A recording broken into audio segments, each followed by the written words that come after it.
আল্লাহ পাক বলছেন ওয়ামা হাদিহিল হায়াতুদ দুনিয়া ইল্লা লাহুন ওয়া লাইবুন ওয়া ইন্নাদ দারাল আখিরাতা লাহিয়াল হায়ানু লাউ কানু ইয়ামালুন। এই দুনিয়া হচ্ছে নিছক খেল তামাশা, এটা আর কিছুই নয়। জীবনের প্রকৃত আবাসস্থল হচ্ছে আখিরাত। এই দুনিয়া একটা মোহ, এই মোহের পেছনে মানুষেরা ঘুরছে, বিবি বাল বাচ্চা এর পেছনে ঘুরছে। অথচ এই বিবি বাল বাচ্চা কিয়ামতের দিন মুসিবত হয়ে দাঁড়াবে মানুষের জন্য। একটা মোহর মধ্যে মানুষ পড়ে আছে, খেল তামাশার ভিতরে পড়ে আছে। আল্লাহ পাক বলছেন কুল মাতাউদ দুনিয়া কালিলুন ওয়াল আখিরাতু খায়রুন লিমান ইত্তাকা। বলো দুনিয়ার সমস্ত সম্পদ খুবই নগণ্য,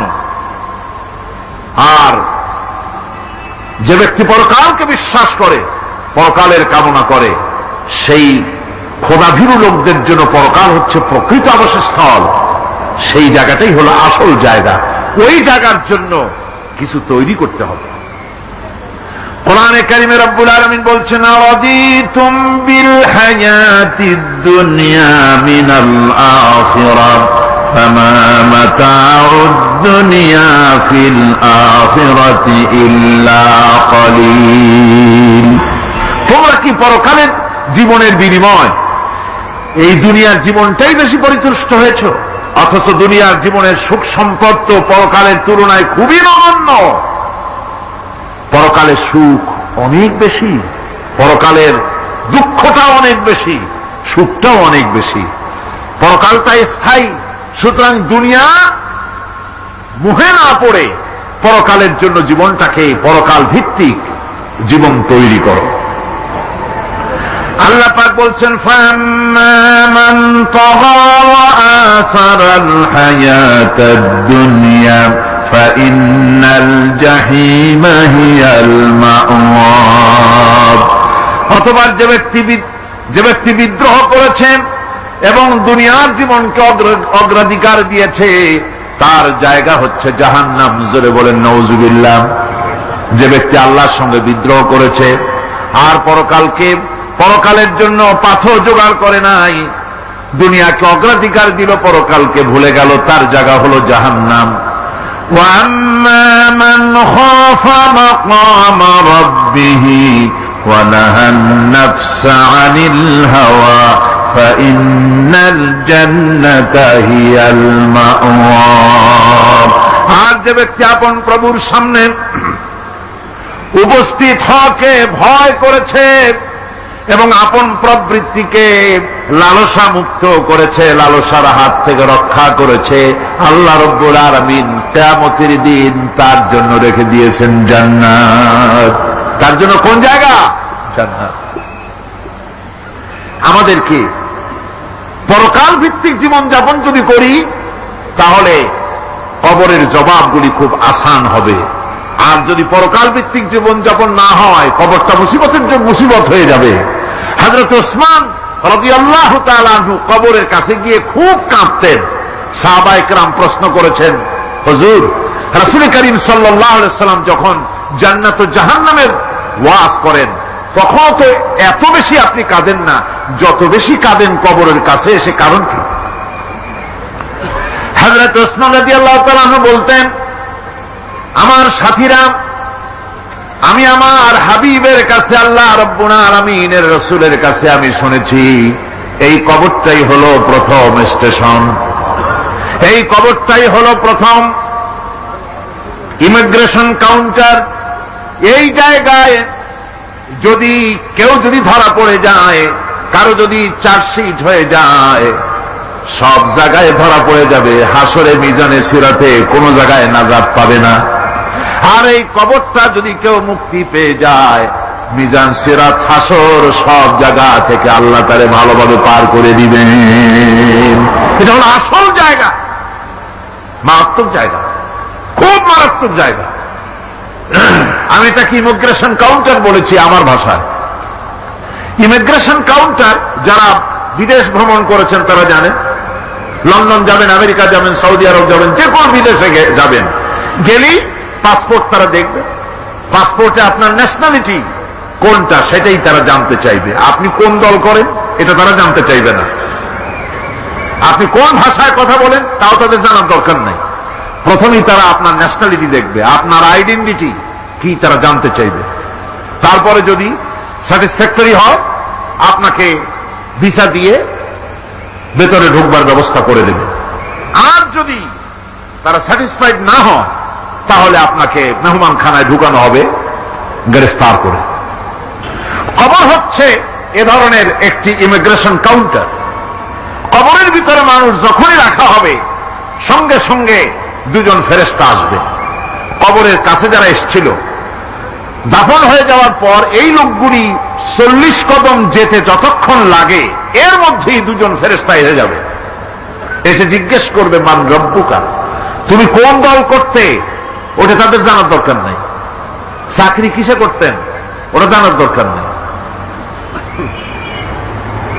ব্যবসা করতেন না চাকরি করতেন প্রয়োজন নেই।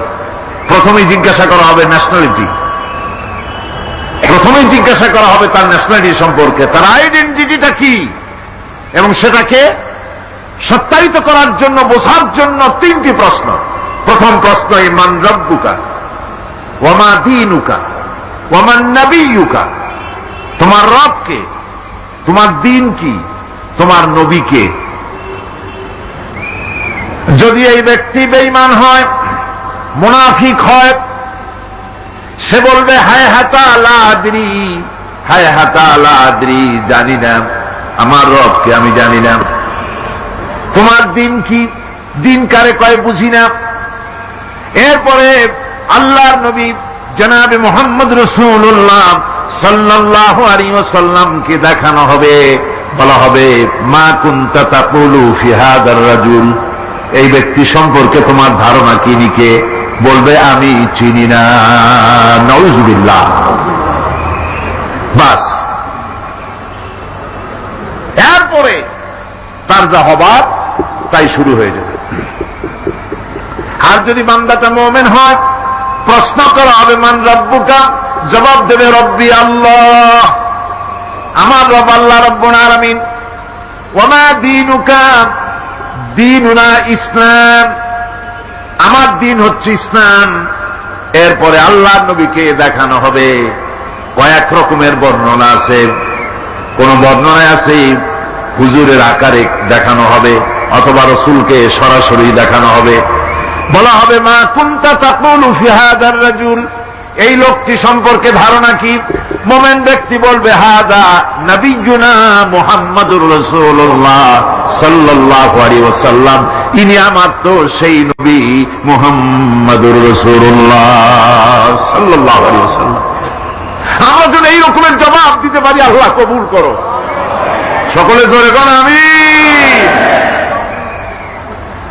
জবাব হয়ে যাওয়ার পর গায়ব থেকে আওয়াজ আসবে ফাফরিশু বিল জান্নাতি ওয়ালবিসু বিল জান্নাহ, ও আমার ফেরেশতারা আমার এই বান্দাকে জান্নাতের পোশাক পরাইয়া দাও আর কবরটাকে জান্নাতের বিছানা বিছাইয়া দাও।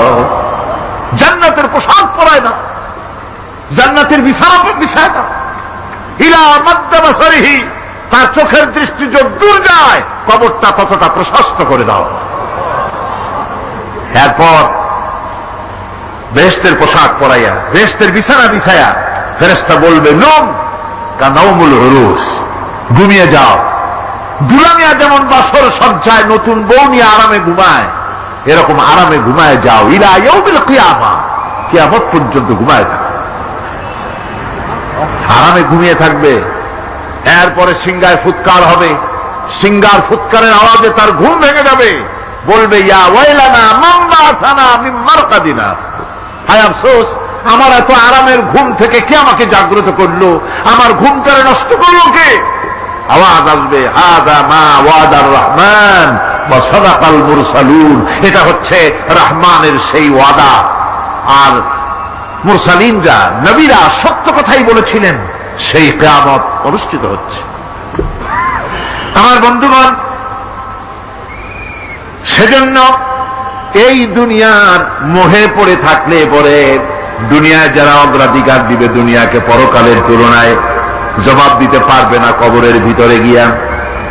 আর যারা পরকালকে অগ্রাধিকার দিবে, দুনিয়ার চাইতে পরকালকে বেশি অগ্রাধিকার দেবে, আর আল্লাহর ভয় কলিজার ভিতরে রাখবে, কবরের জবাব সঠিকভাবে দিতে পারবে, কিয়ামতের দিন আল্লাহ রাব্বুল আলামিন তাদের জন্য জান্নাত দান করবেন। জোরে বলেন আমিন।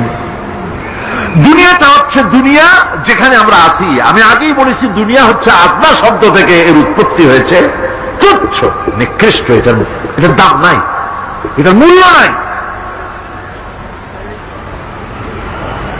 হযরত ইবনে কাইয়িম রাহিমাহুল্লাহ নওয়ারাল্লাহু মারকাদাহু ওয়া জাআলাল জান্নাতা মাথওয়াহু, হযরত ইবনে কাইয়িম তিনি বলছেন, সুন্দর করে বলছেন দুনিয়া সম্পর্কে, মা মাদা ফিদ দুনিয়া আহলামুন ওয়া মা বাকিয়া মিনহা আমানি ওয়াল ওয়াক্তু বাইনাহুমা দায়ুন। মা মাদা ফিদ দুনিয়া আহলামুন, জীবনের যে অংশ ফেলে এসেছি সেটা আজ একটা স্বপ্ন। ওয়া মা বাকিয়া মিনহা আমানি, আর জীবনের যে অংশ সামনে বাকি আছে সেটা এখন একটা আকাঙ্ক্ষা। ওয়াল ওয়াক্তু বাইনাহুমা দায়ুন, আর এর মাঝখান থেকে সময় সব চলে যাচ্ছে। কত বড় কথা চিন্তা করেছেন? জীবনের যে অংশ ফেলে এসেছি তা আজকে স্বপ্ন, তা আজ কি বলেন? স্বপ্ন। আর সামনে যা আছে সেটা আকাঙ্ক্ষা, আর মাঝখান থেকে সময় সব চলে যাচ্ছে। এরপরে তিনি বলছেন, وَمَنْ يَسْحَبِ الدُّنْيَا يَكُنْ مِثْلَ قَابِضٍ عَلَى الْمَاءِ خَانَتْهُ فُرُوجُ الْأَصَابِعِ। দুনিয়াদারের অবস্থা হচ্ছে এই, কেউ যদি দুই হাতে পানি খামসায় ধরে, দুই হাতে কি ধরছে বলেন? দুই হাতে পানি খামসায় ধরেছে, খুব মজবুত করে ধরেছে, দুই মুঠ পানি, বলেন থাকবে কতটুকু? কতটুকু থাকবে? এক ফোঁটাও থাকবে না, কারণ তার আঙ্গুলের ফাঁক তার সাথে খেয়ানত করবে, আঙ্গুলের ফাঁক দিয়া পানিগুলি সব বেরিয়ে চলে যাবে। সুতরাং দুনিয়া যারা চায় তারা ঠিক পানি খামসায় ধরলে পানি যেমন হাতের ভেতর থেকে খেয়ানত করে চলে যায়, যারা দুনিয়া চায় দুনিয়াও তাদেরকে এভাবে ফাঁকি দিয়ে চলে যায়। তবুও দুনিয়ার মায়া মানুষের এত বেশি। আল্লাহর নবী বলেন, লাউ কানা লি ইবনি আদামা ওয়াদিন মিন যাহাবিন লাহাব্বা ইয়াকুনা লাহু সারিন, এই পৃথিবীতে যদি কাউকে একটা মাঠ ভরে যদি সোনা দেওয়া যায়, লোকটা বলবে রব্বুল আলামিন আমি যদি আরেকটা মাঠ এরকম সোনা ভরা পেতাম, দ্বিতীয় আরেকটা মাঠ দেওয়া হলে আবার বলবে যদি তৃতীয় আরেকটা মাঠ সোনা ভরে যদি পেতাম। নবীজি বলেন, ওয়ালা ইয়ামলাউ জাওফু ইবনু আদামা ইল্লা তুরাব, মানুষের পেট 3.5 হাত মাটি ছাড়া, কবরের মাটি ছাড়া মানুষের পেট ভরবে না। আরো চাই, আরো চাই, চাওয়ার কোনো শেষ নাই। মানুষ এভাবে করে দুনিয়ার মহব্বতে এমনি পাগল হয়ে যায়, শুধু দুনিয়ার মহব্বত, পরকালকে বেমালুম ভুলে যায়। আমি কিন্তু কথা বুঝাতে চাই নাই যে পরকালের মহব্বতে, পরকালের ভয়তে বা পরকালের জন্য দুনিয়া আপনি বাজার ঘাট, বেচা কিনা, ব্যবসা বাণিজ্য সবকিছু ভুলে যান, না তা নয়। ভুল বোঝার কোনো কারণ নাই। পরকালকে অগ্রাধিকার দিতে হবে, মানে দুনিয়াটা চিরস্থায়ী জায়গা নয়। চিরস্থায়ী হচ্ছে কোনটা? আখিরাত। চিল্লায়ন কোনটা? সুতরাং এখানে যা করতে হবে আখিরাতের জবাবদিহিমূলক জীবন যাপন করতে হবে।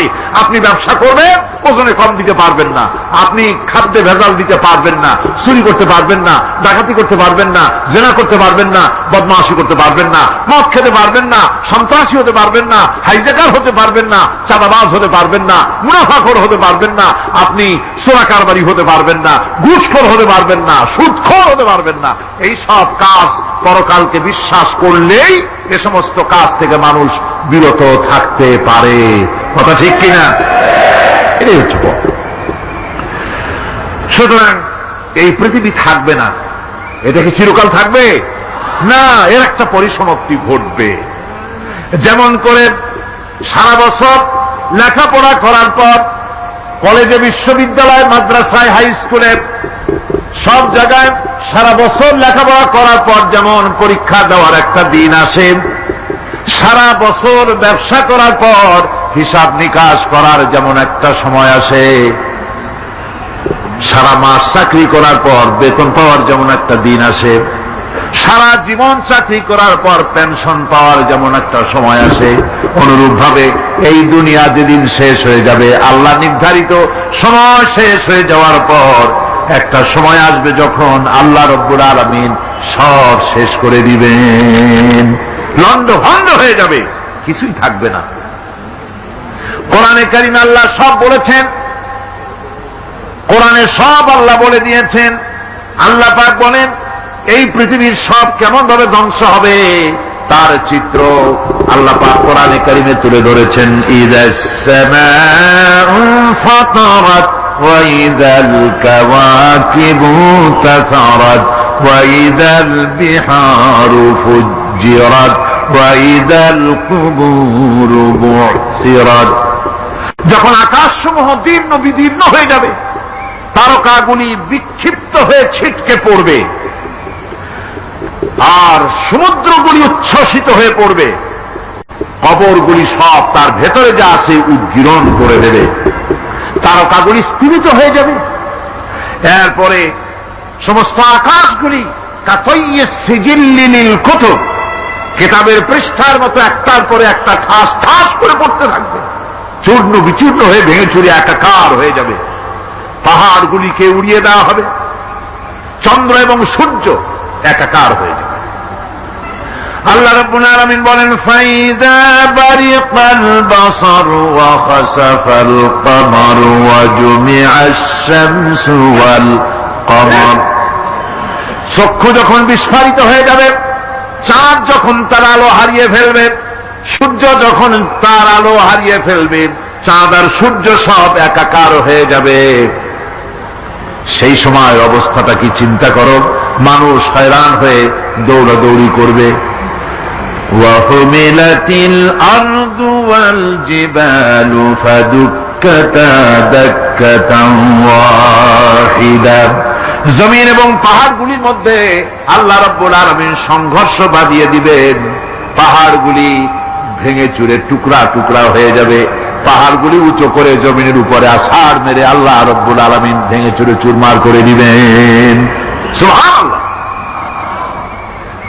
ওয়া তাকুনুল জিবালু কালইনিল মানফুশ, পাহাড়গুলো পেঁজা ধোনা তুলার মতো করে উড়িয়ে দেওয়া হবে, পাহাড় উড়ে যাবে। সুবহানাল্লাহ। পাহাড় পাথরের তৈরি করা পাহাড়, এই পাহাড়গুলি তুলার মতো হয়ে উড়বে কিভাবে? আমি এই দৃশ্য নিজের চোখে কিছুটা হলেও দেখছি। আজ থেকে 10 দিন আগে আমি ইতালি সফর করে এসেছি। ইতালির রাজধানী রোম। রোম প্রাচীন সভ্যতার লালন ভূমি। কোরআনে কারিমে সূরায়ে রোম রয়েছে, এই রোম সেই রোম। এখানের বাদশার কাছে রাসূল করিম সাল্লাল্লাহু আলাইহি ওয়াসাল্লাম হেরাক্লিয়াসের কাছে চিঠি পাঠিয়েছিলেন, সেই রোম।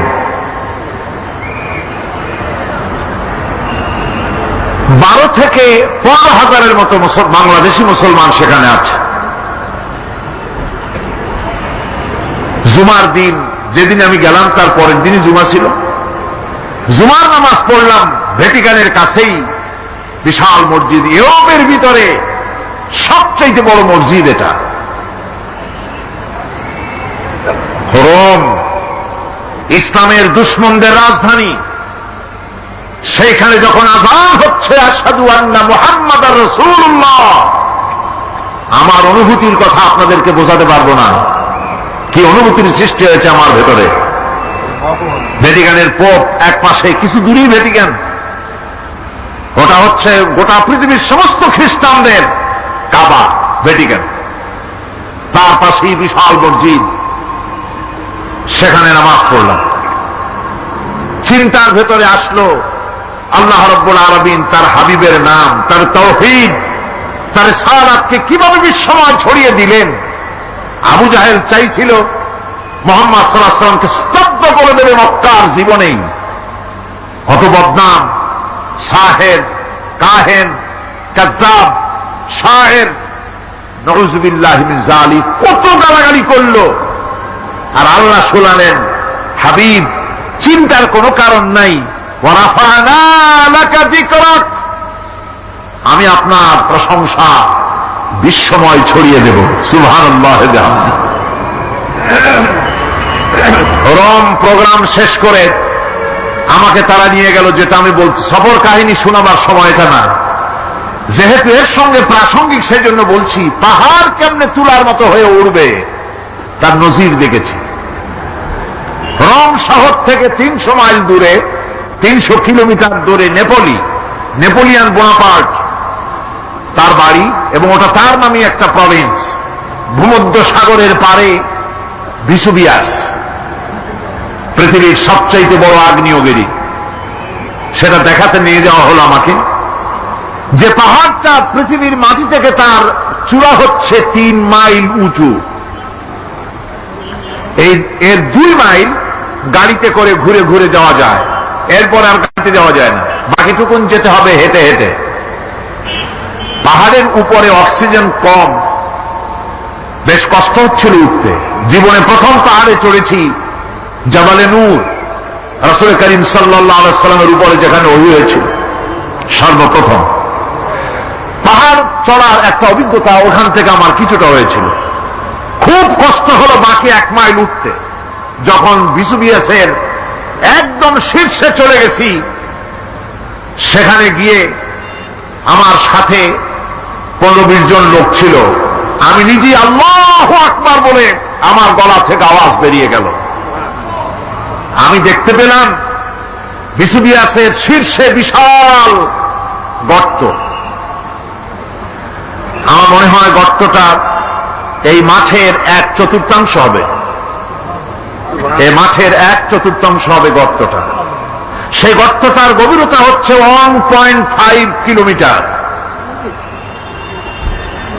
এইখান থেকে পাথরগুলি উত্থিত হয়েছে, আগ্নেয়গিরি পাথর আগুনে গলে লাভা হয়ে এগুলি পাহাড় বেয়ে উচ্চে পড়েছে, চতুর্দিকে 12 মাইল ছড়িয়ে গিয়েছে।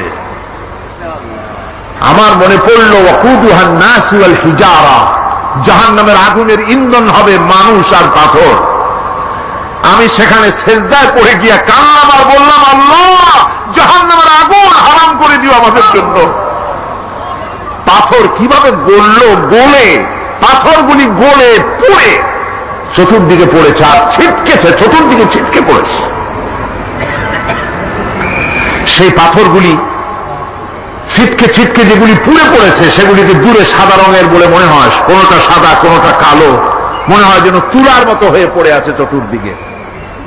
1944 সনে তৃতীয়বারের মতো ভিসুভিয়াস যে অগ্নিগিরি, যে অগ্নি উৎপাত করে, তাতে আশেপাশের 12 মাইল এলাকা এফেক্টেড হয়ে যায়। পাথরগুলি গলে এভাবে বিধ্বস্ত করে দিয়েছে। এখান থেকে এখানে জোহরের নামাজ, আসরের নামাজ আমরা পড়লাম, আল্লাহর কাছে খুব দোয়া করলাম। এখনো ধোঁয়া উঠতেছে, এখনো পাহাড়ের ফাটল দিয়ে ধোঁয়া উঠছে। একজন হাত দিয়ে আমাকে বলল যে খুব গরম লাগে ধোঁয়াগুলি। ওখানকার লোকেরা বলল যে ভেতরে এখনো আগুন আছে, তবে সুপ্ত, যে কোনো মুহূর্তে আবার তা জাগ্রত হতে পারে। আমরা সেখান থেকে নেমে এলাম। একটু কিছু দূর গিয়েই সেখানে হলো পম্পেই শহর। এই পম্পেই শহরটা হচ্ছে ঈসা আলাইহিস সালামের জন্মের 2000 বছর আগে এই শহর তৈরি হয়। ঈসা আলাইহিস সালামের জন্মের 179 বছর পর ভূমিকম্প হয়। সেই ভূমিকম্পে গোটা পম্পেই শহরটা পৃথিবীর মানুষের চোখের আড়াল হয়ে যায়, ধ্বংস হয়ে যায়, মাটির তলায় লাভ হয়ে যায়। আজ থেকে 200 বছর আগে মাটি খনন করতে গিয়ে এই শহর আবিষ্কৃত হয়। পুরা শহরটা খুঁড়ে তারা বের করেছে। 180 হেক্টর জমিনের উপরে এই বিশাল শহর। ঘুরে ঘুরে দেখলাম গাড়ি চলে না সেখানে, পায়ে হেঁটে দেখতে হলো। প্রশস্ত রাস্তা, আজ থেকে 4000 বছর আগের মানুষেরা রাস্তা বানাতে জানতো পাথর দিয়ে, এবং রাস্তার দুধারে তাদের ছিল ফুটপাত, পানির ব্যবস্থা, নগরায়নের সব রকমের সুযোগ সুবিধা। তারপরে সেখানে বিচারালয়, এরপরে দোকানপাট, বাজারঘাট, সবকিছুর ব্যবস্থা রয়েছে।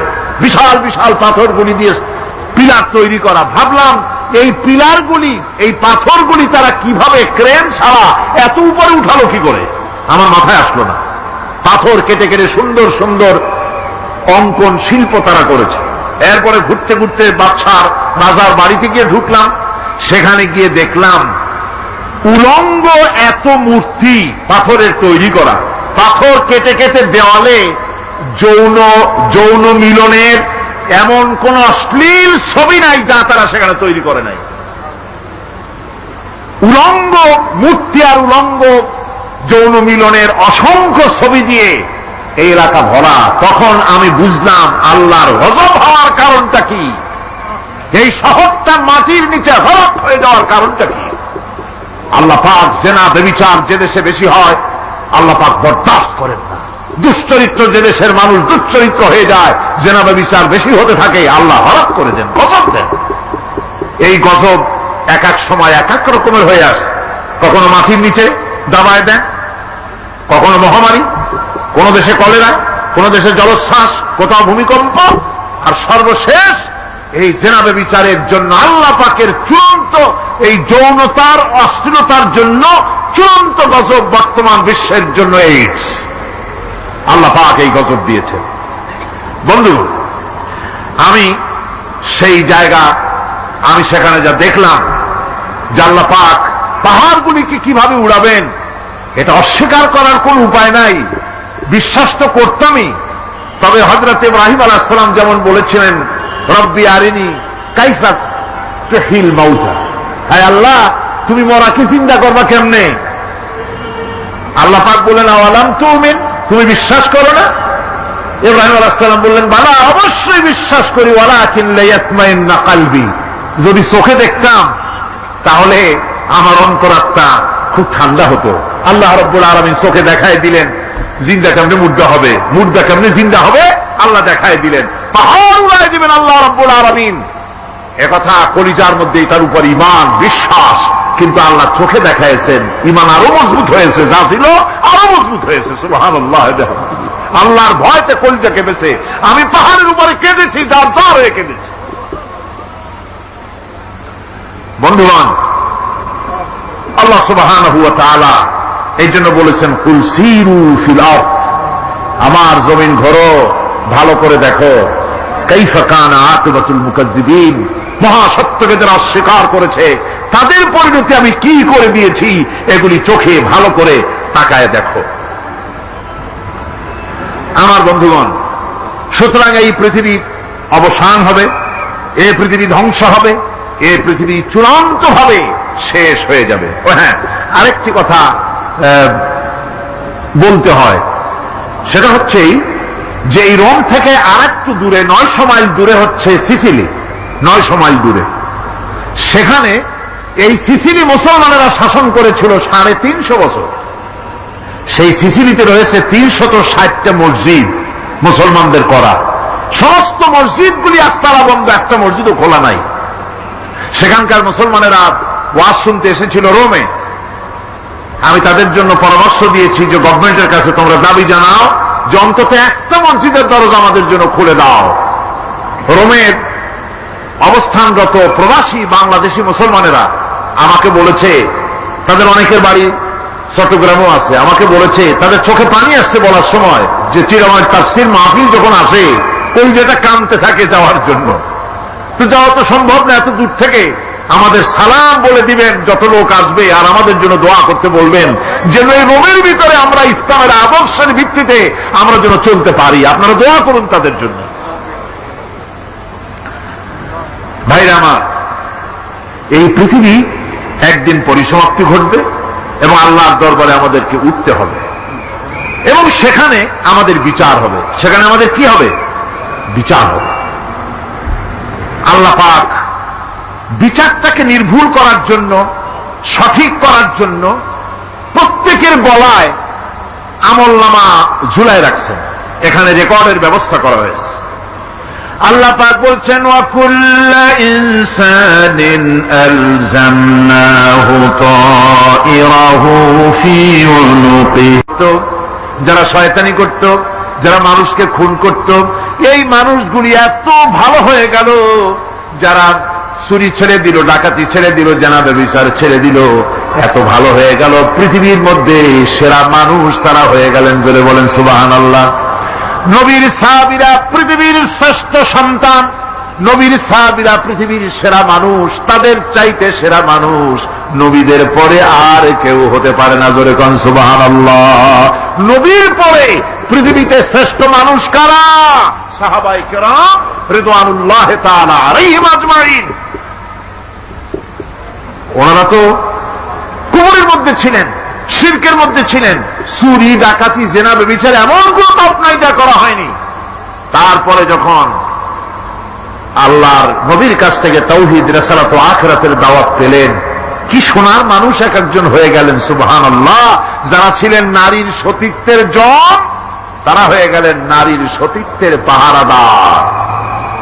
যারা মানুষের মাল চুরি করত, ডাকাতি করত, তারা রাতভর মানুষের মালের পাহারা দিল, মানুষের রক্তের পাহারা দিল। সুবহানাল্লাহ বিহামদি।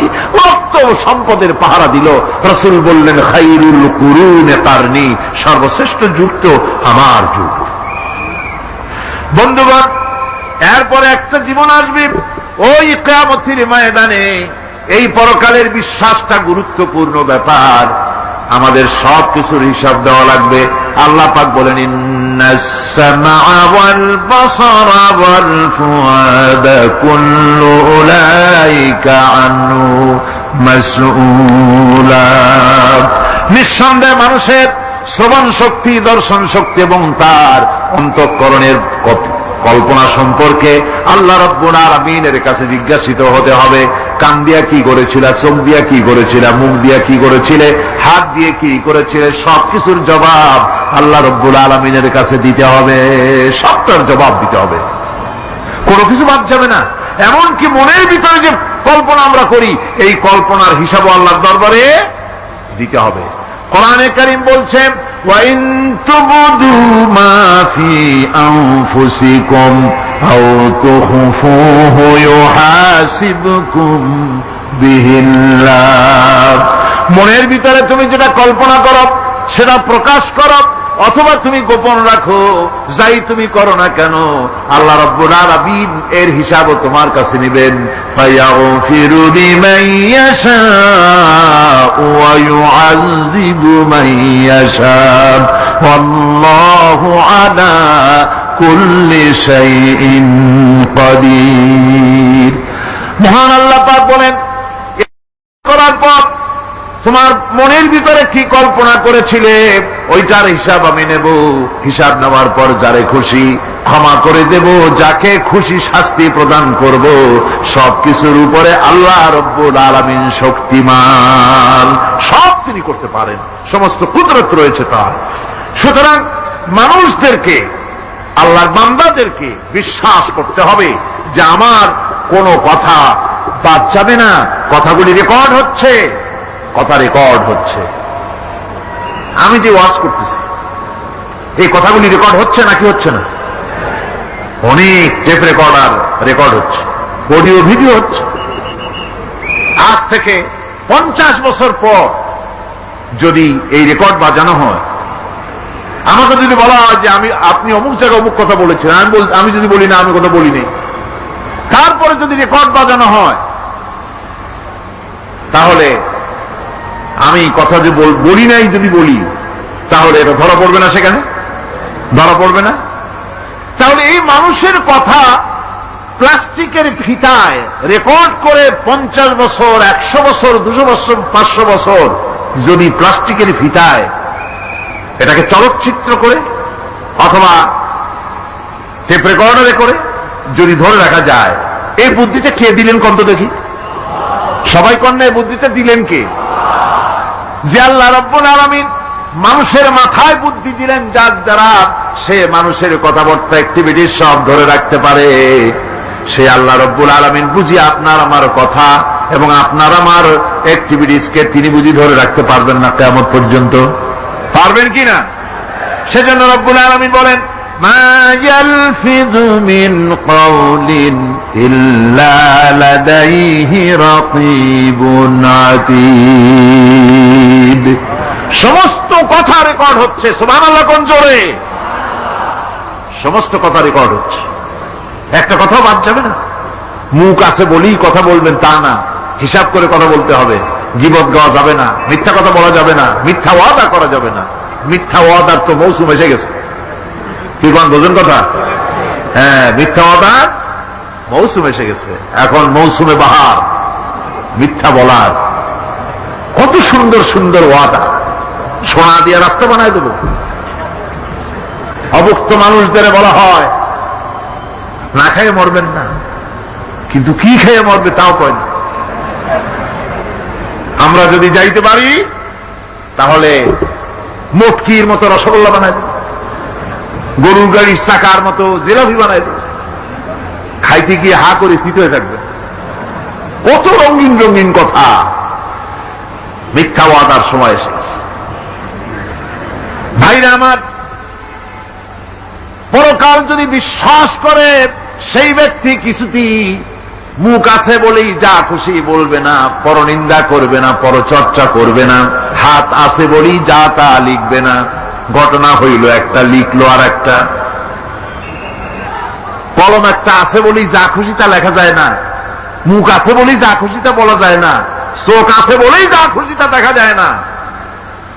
গরু খাওয়া জায়েজ করা হয়েছে বলে গরুর লেজ থেকে মাথা পর্যন্ত পাইকারি দরে সব খাওয়া যায় না। গরু খাওয়া হারাম না হালাল? হালাল। পাইকারি দরে লেজ থেকে মাথা পর্যন্ত সব খাওয়া হালাল না। ওর মধ্যে আল্লাহ কিছু হারাম রেখে দিছে, সেগুলোকে বাইসে খাইতে হবে। আল্লাহ দেখতে চান পাইকারি দরে জমের খাওয়া খাও না আমার হারাম গুলি বাদ দিয়ে খাও, নিষেধ করা গুলি বাদ দিয়ে খাও। মুখ আছে বলেই যা খুশি তা বলা যাবে না, কান আছে বলেই যা খুশি তা শোনা যাবে না, চোখ আছে বলেই যা খুশি তা দেখা যাবে না, হাত পা আছে বলেই যা খুশি তা করা যাবে না। সবটার পেছনে আল্লাহ রাব্বুল আলামিনকে ভয় করা লাগবে। মহান আল্লাহ রাব্বুল আলামিন বলে, বান্দারে তোমার সমস্ত কার্যাবলী এমনকি তোমার চাহনিটা পর্যন্ত কার দিকে কি নিয়তে তাকায়ছো কেউ জানে না, আমি আল্লাহ রাব্বুল আলামিন জানি। وَيَعْلَمُ خَائِنَةَ الْأَعْيُنِ وَمَا تُخْفِي الصُّدُورُ। তোমার অন্তঃকরণ কি জিনিস গোপন করে আর তোমার চক্ষু কি লুকোচুরি খেলে আমি টের পাই। সুবহানাল্লাহ বিহামদি। চশমার ফাঁক দিয়া কি দেখো, কারে দেখো, কি নজরে দেখো, সানগ্লাস পরিয়া কেউ ঠিক পায় না, আমি ঠিক পাই। সুবহানাল্লাহ, জোরে কোন সুবহানাল্লাহ। সুতরাং চোখের নজরের হিসাব হবে, হাতের কাজের হিসাব হবে, পায়ের চলার হিসাব হবে, আপনার বলার হিসাব হবে, মুখে যা বলেছেন, যা করেছেন, হাত পাও দিয়ে যা করেছেন সবকিছুর হিসাব হবে কিয়ামতের দিন। আল্লাহর দরবারে সবকিছু উপস্থিত হবে, কোন জিনিস বাদ পড়বে না।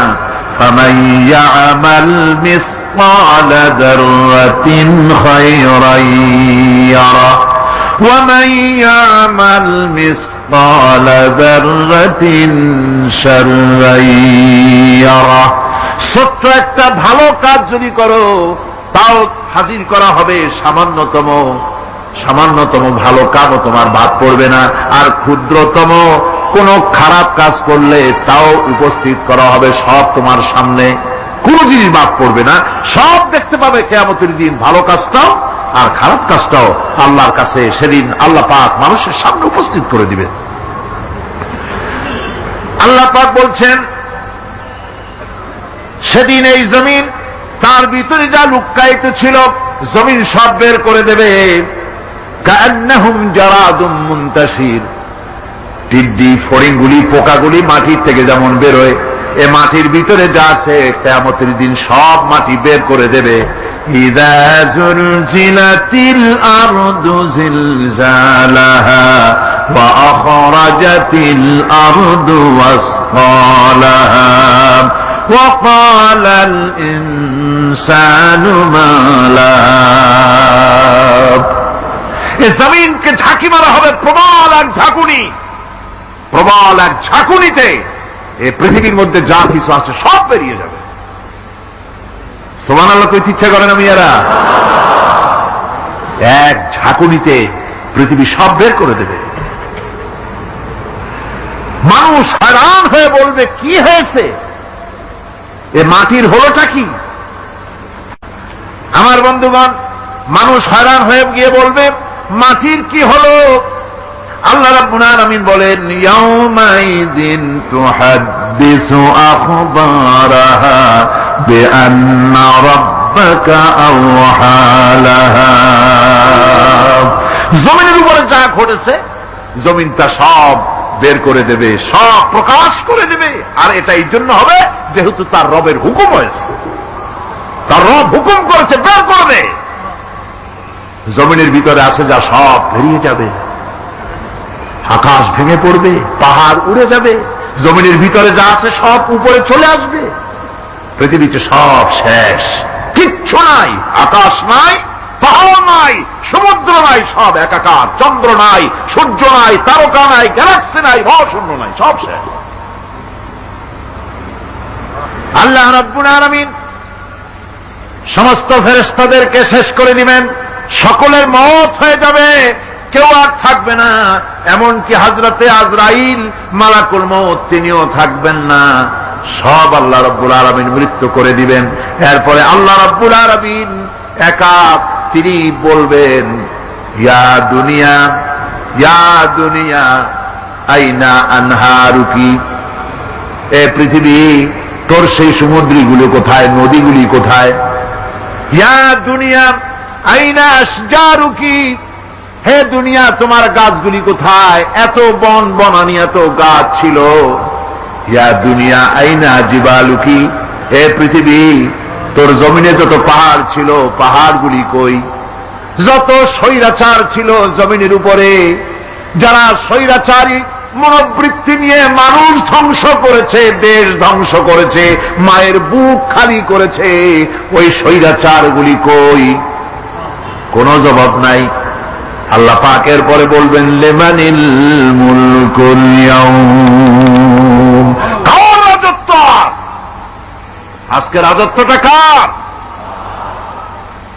আল্লাহ তিনবার আওয়াজ দিবেন, আজকে রাজত্ব কার? আল্লাহ পাক যখন তিনবার করে ডাক দিবেন, কোন জবাব নাই, কোন জবাব নাই। কে জবাব দেবে? আল্লাহ রাব্বুল আলামিনের সামনে কার ক্ষমতা আছে কথা বলার? কেউ তো নাই, সব শেষ। আল্লাহ পাক বলবেন লিল্লাহিল ওয়াহিদুল কাহ্হার, একমাত্র পরাক্রমশালী আল্লাহ রাব্বুল আলামিনের রাজত্ব আজ। সেই হাসরের মাঠে আমাদের সকলকে উপস্থিত হয়ে যেতে হবে। কেউ আমরা এখান থেকে বাঁচতে পারবো না, সবাইকে উঠতে হবে। অপরাধীরা সেখানে অসহায় হয়ে যাবে, অপরাধীরা অসহায় হয়ে যাবে। আল্লাহ পাক বলেন فَإِذَا جَاءَتِ الصَّاخَّةُ يَوْمَ يَفِرُّ الْمَرْءُ مِنْ أَخِيهِ وَأُمِّهِ وَأَبِيهِ وَصَاحِبَتِهِ وَبَنِيهِ। অবশেষে যখন কান ফাটানো আওয়াজ আসবে, এই আওয়াজ সেদিন মানুষ নিজের মা বাপ ভাই বোন সব থেকে বিচ্ছিন্ন হয়ে যাবে, সব একের থেকে আরেকজন পালায় যাবে, হারায় যাবে, কেউ কাউকে আর খুঁজে পাবে না। সেদিন ওই কিয়ামতের মাঠে বিভীষিকাময় দৃশ্য, মানুষ হয়রান হয়ে যাবে।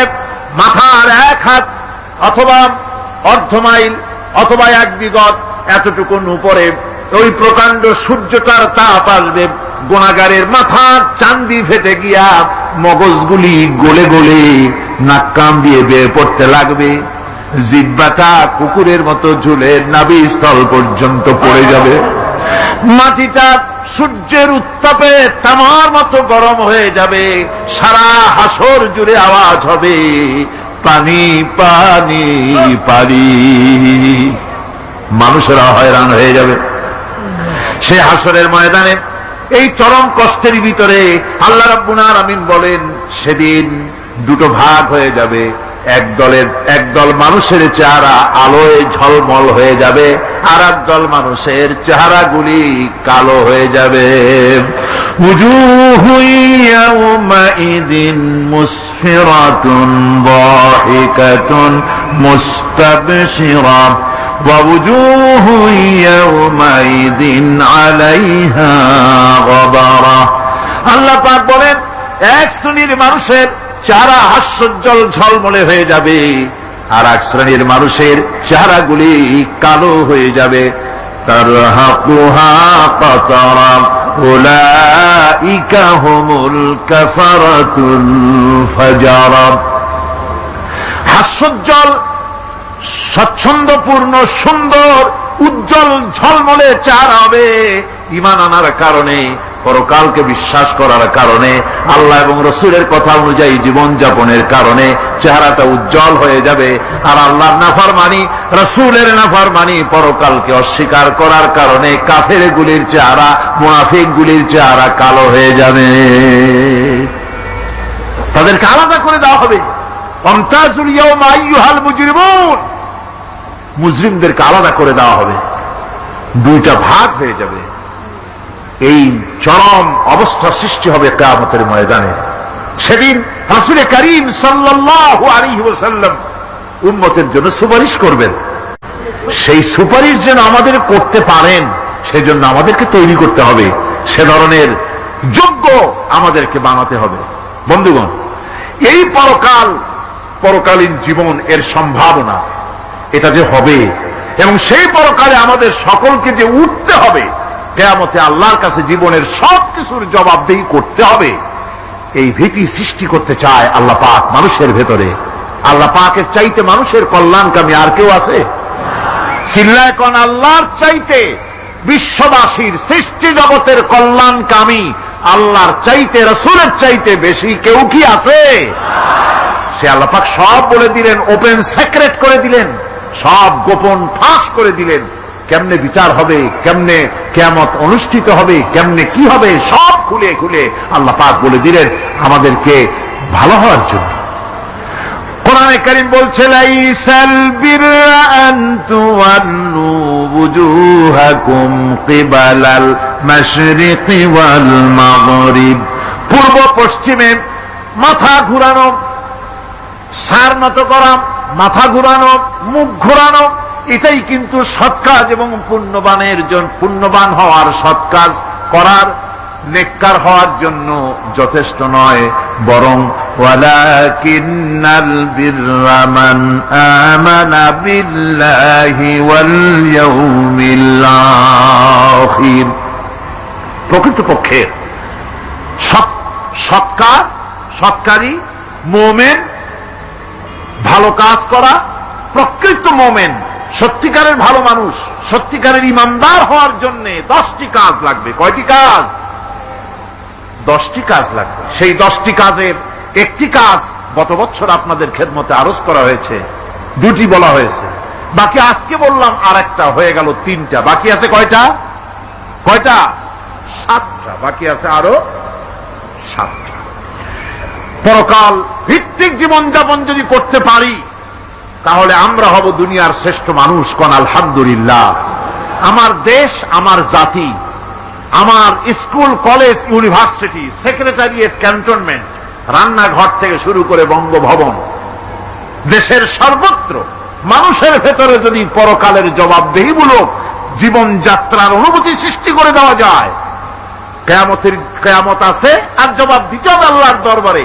এই পরকালকে এভাবে বিশ্বাস করতে পারলে, ওইভাবে জীবন গড়তে পারলে দেশ সুখী হবে, সমৃদ্ধশালী হবে, বিপদ দূরীভূত হবে, অন্ধকারের আমানিশা দূর হয়ে গিয়ে পৃথিবীতে আবার সুন্দর সূর্য উদিত হবে। ইসলামের নতুন বার্তা নিয়ে পৃথিবীতে শান্তি আসবে, সুখ আসবে, সমৃদ্ধি আসবে, স্বাধীনতা টিকবে, সার্বভৌমত্ব টিকবে, দেশ এক সুখী সমৃদ্ধশালী সুন্দর দেশে পরিণত হবে। বাংলাদেশ হবে পৃথিবীর একটা আদর্শ দেশে পরিণত হয়ে যাবে যদি এই কথাগুলি আমরা বিশ্বাস করি আর আমল করে চলতে পারি। আল্লাহ পাক যেন সে তৌফিক আমাদের দেন। সকলে বলি আমিন, সকলে কোন আমিন। মুনাজাত হবে দাঁড়ানো ভাইরা বসে, মুনাজাত হবে দাঁড়ানো ভাইরা সকলে বসে।